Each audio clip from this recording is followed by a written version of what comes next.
What is your definition of a gifted student? So,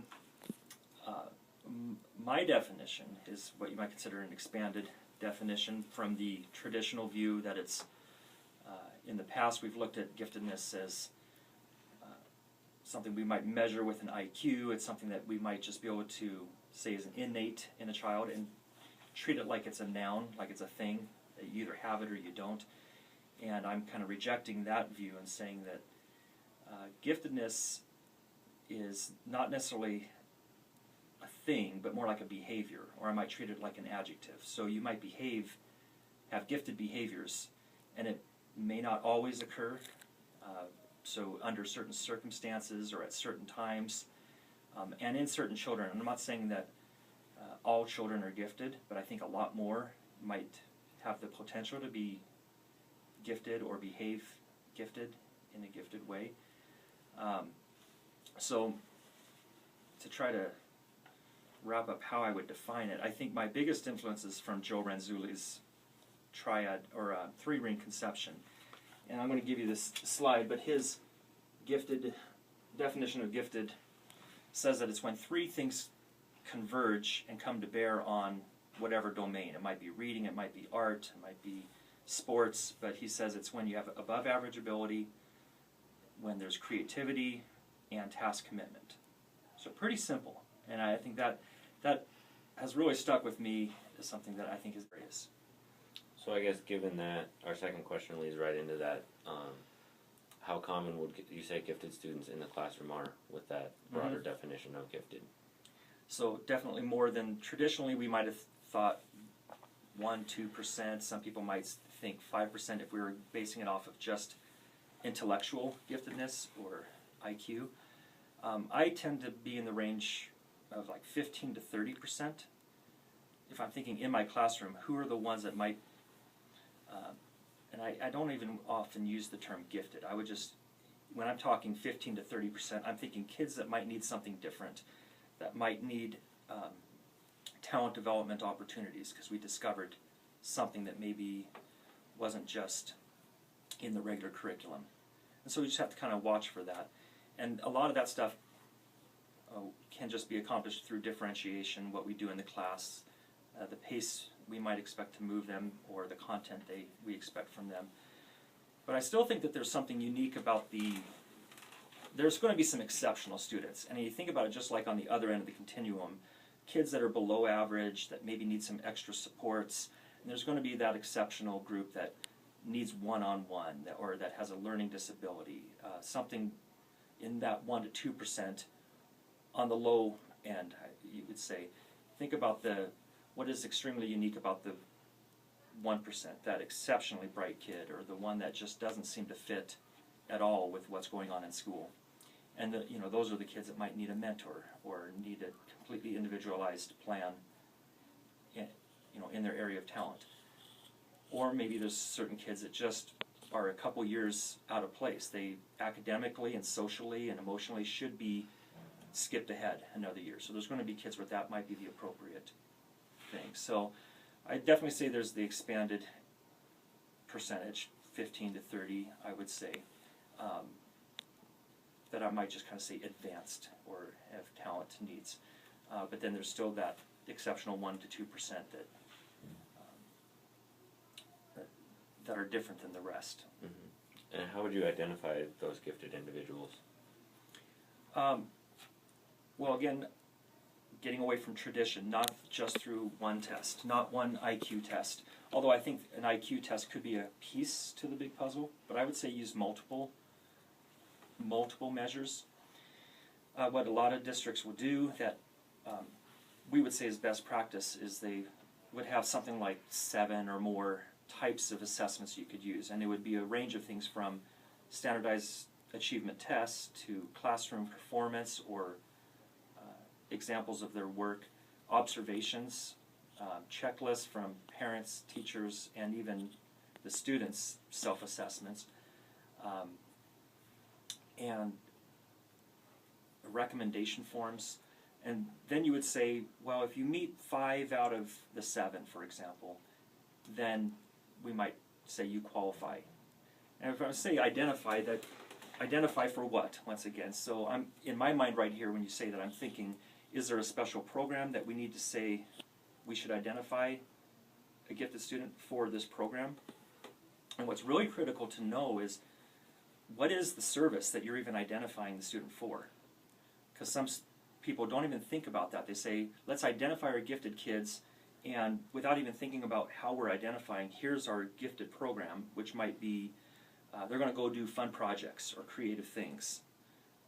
Well, we should be sure that how we identify the students matches what the service is. So if we identify a kid that's gifted, but really they were identified because they were just extremely gifted in math, but maybe they weren't so strong in lots of other areas, and then they go do these creative projects, that has nothing to do with their area of giftedness.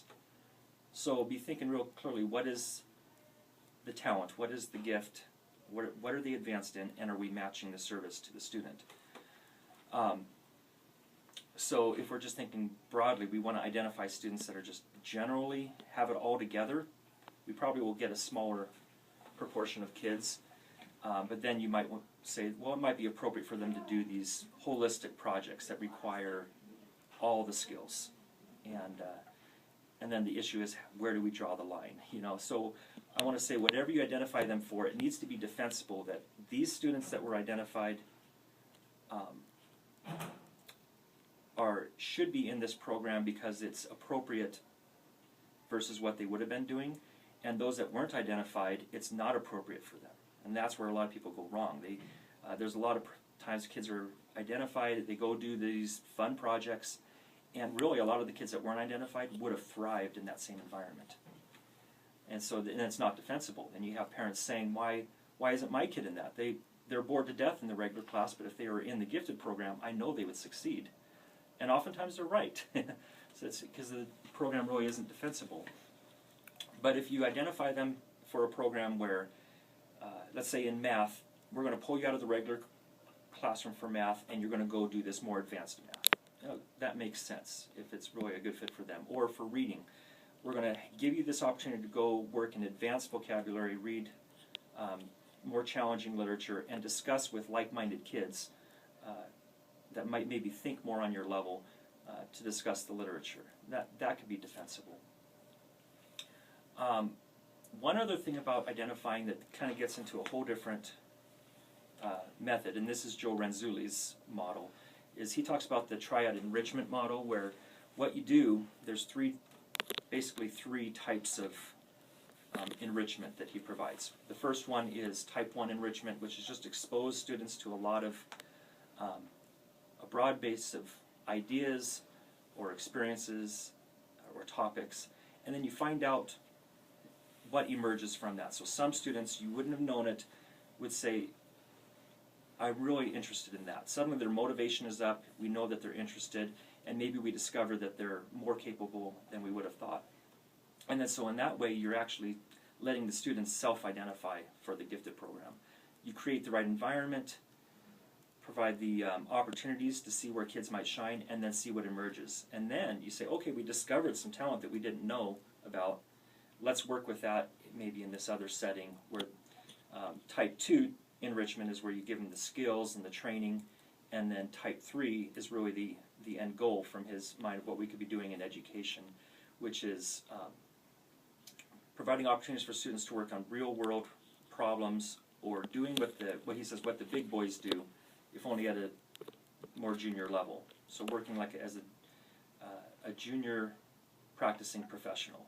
So for example, what does a historian do? They research history and report their findings or whatever these for a real audience.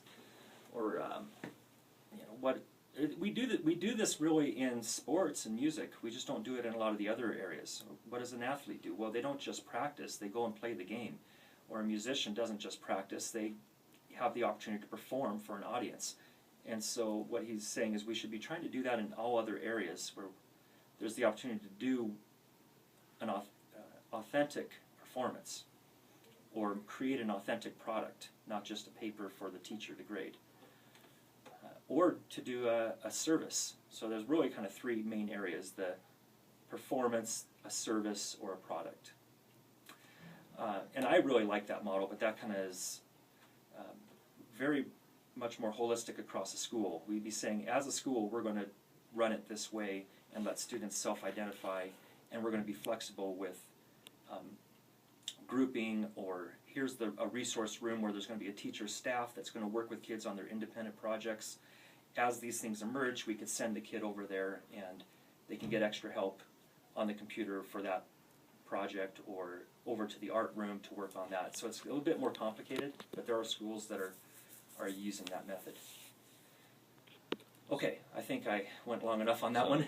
Through those questions, you actually answered a lot of the questions that we were looking at. So I guess the last one we would have for you is just, what recommendations would you have for new teachers to help accommodate these gifted students?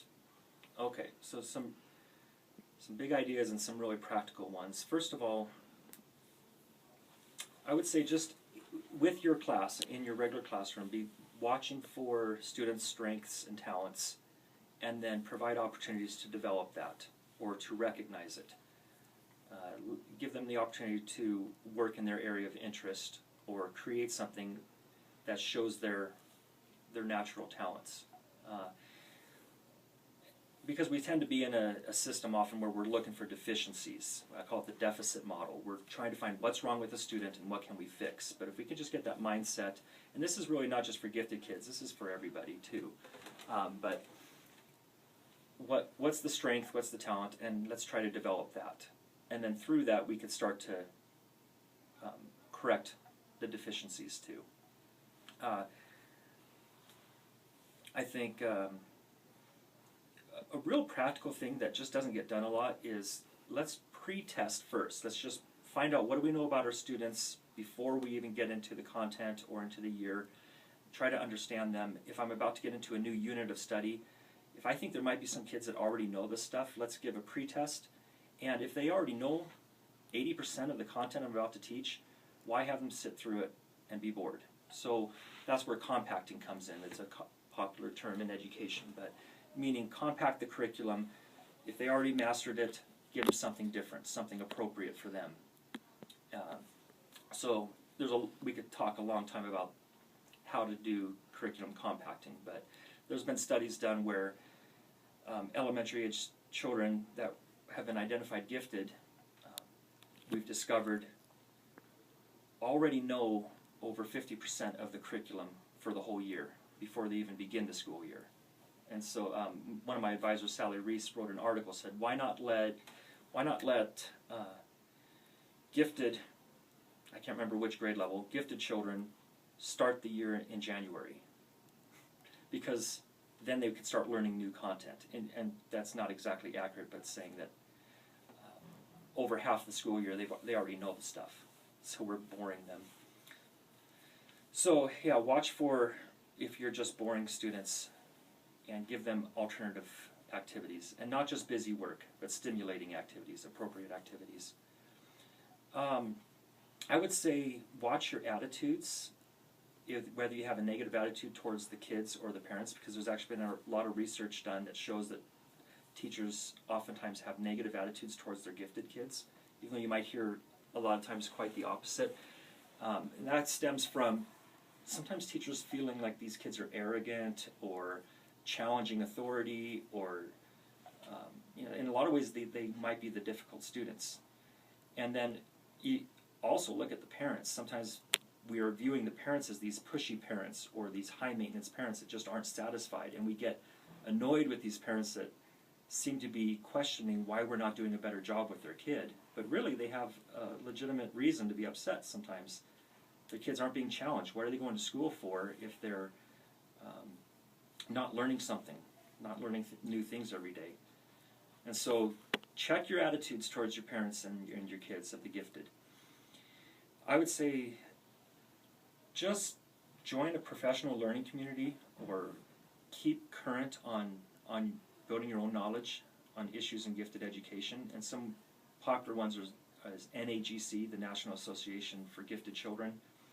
You can join that. It's fantastic, and you can keep current on what's going on. Read a few books. I mean, try to just stay knowledgeable. And